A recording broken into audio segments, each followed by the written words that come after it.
Maybe that's fixed the sound. Oh dear, I'm not very good at this, am I?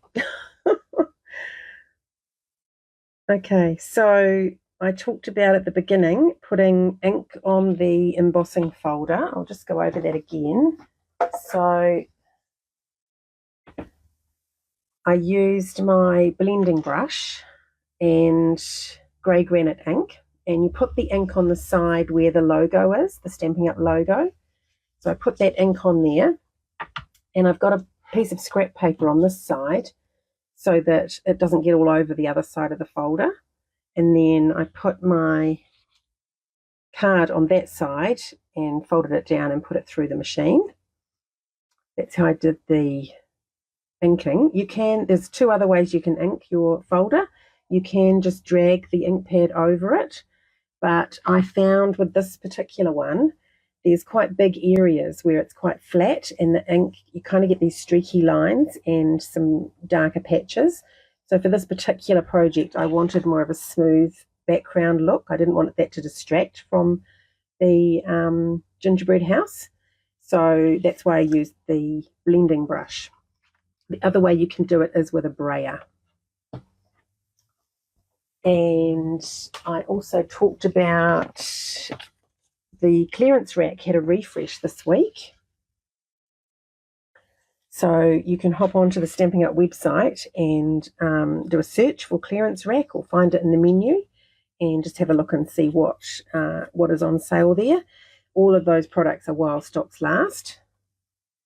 So if you see something you like, then I would grab it.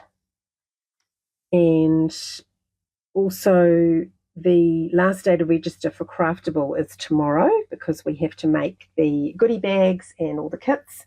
So we need to have our final numbers. The event is on the 5th of October, and all the details are on craftable.co.nz if you need more information. It's being held in Ararimu, which is in sort of South Auckland.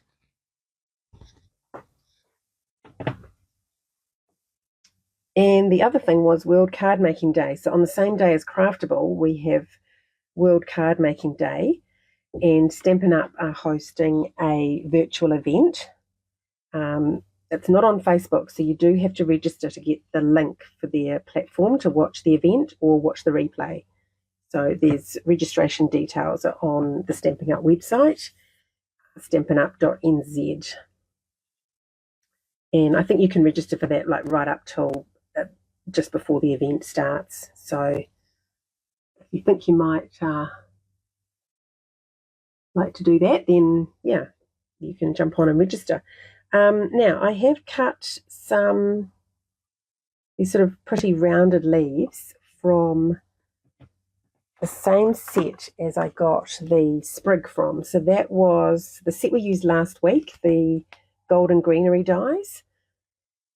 So it's got these leaves here that look like, fern or spruce leaves, which are great for Christmas. And then this was the one I've used, and I've got a whole one of it here. And I've cut it from the vellum, which comes with the golden greenery. Well, it's a complementary to that golden greenery suite. It's called Graceful Greenery Vellum.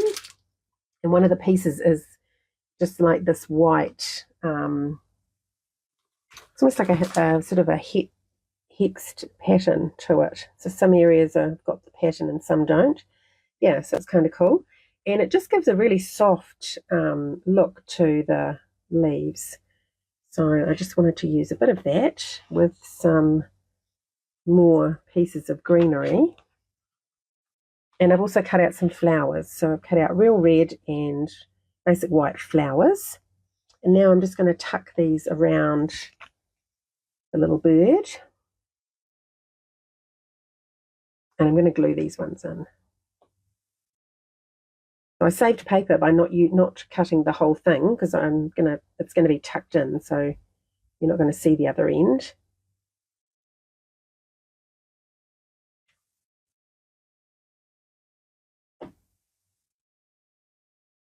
And what else did I miss without sound? The birdhouse. So I had that pre-cut, and I had embossed it with this folder, which is from the Fun Patterns embossing folders.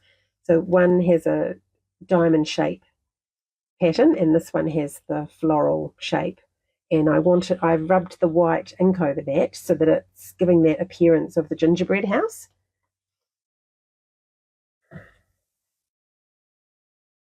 Okay, so I'm going to double up my flowers. Actually, I might just show you. To give your flowers a bit more life, so they don't look flat, you can just put them on a foam mat and then just find something with a rounded end on it. And I think what else would work?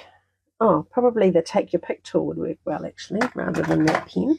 So this, even with the cap on, that end will just, if you push it in the middle of your flower, it just gives it that curve. I'll do another one. I'll do a red one. See how the outside just curve up? It just gives a bit more interest to the flower. It may not stay there, but... And we're going to just put a small one on top of the larger ones and offset the petals. Just gives it a little bit more detail.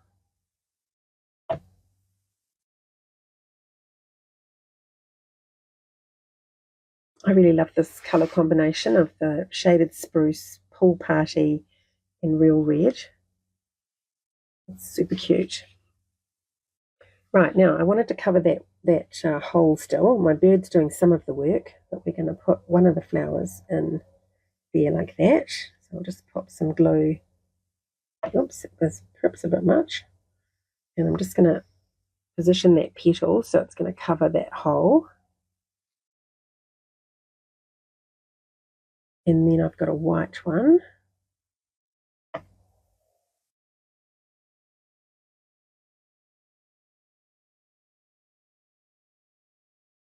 Just sort of carrying on that red and white theme of the gingerbread.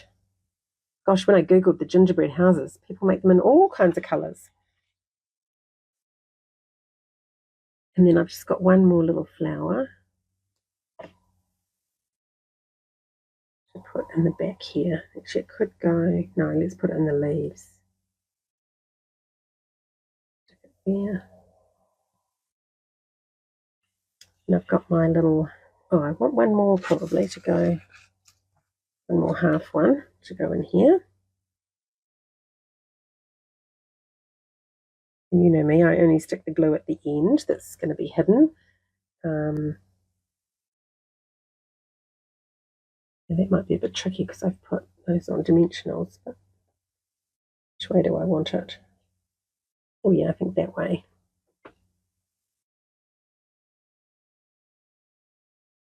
And then I'll put this one. What you can do is just dry fit to make sure that there's a gap there for it to slide into before you put the glue on. Nothing worse than having your glue there and then finding out you've got to cut a bit off to get it to go in. Okay, now I've ended up with a bit of a smear of glue, so I'll just pop that down there.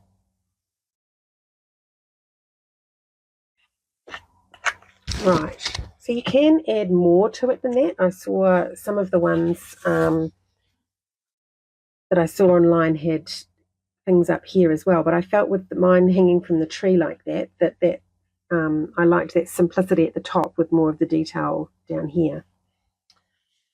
Okay, and then I've got this inside. Simply going to stamp. Now this is from that same set, so it's got those individual words that you can build up, and then it's also got a couple of bigger ones. And this one I'm using is It's the Most Wonderful Time of Year for the inside.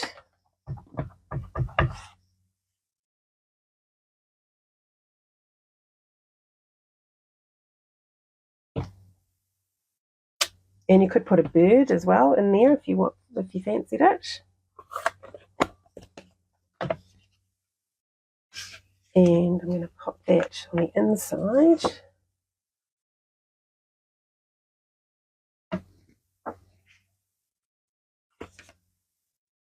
So I always try and keep the glue away from the card and make sure I've got my edges nicely spaced, top to bottom, and this edge here. And then I don't worry too much about where that one ends up. But it is straight because I had these straight to begin with. Okay, yeah, I really love those words. And done in the real red, they just really pop with that pool party. Oops, my little... Maybe I need to slide that in a bit further.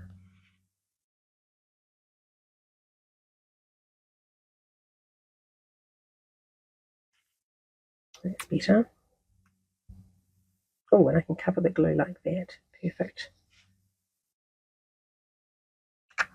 And finally, as a finishing touch, I've got the red, real red and white adhesive-backed peppermints.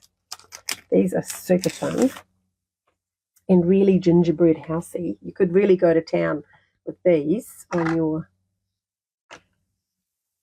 gingerbread house. But I did think maybe just in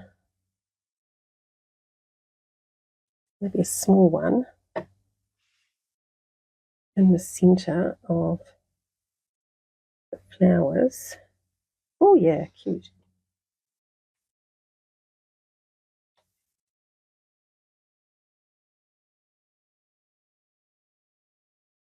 Like little lollies. Oh, so cute. And then a larger one. I wasn't quite sure where to put that, so perhaps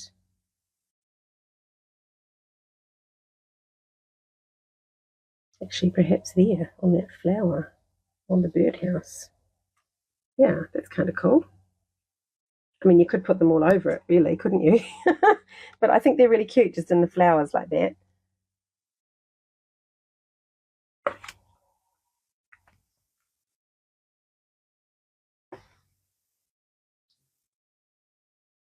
Okay, yes, got the sound. Excellent.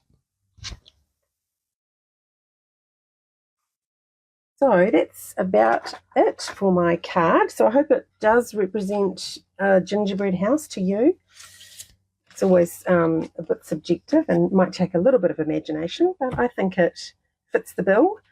And yeah, I got inspiration from online, but created it using my own design for the card. Yeah, so thank you for joining me. Sorry about the sound. I need to make myself another note to turn on the microphone. I have a few notes around my desk, so I'll add that to the list. And I'll see you again next week. Thank you.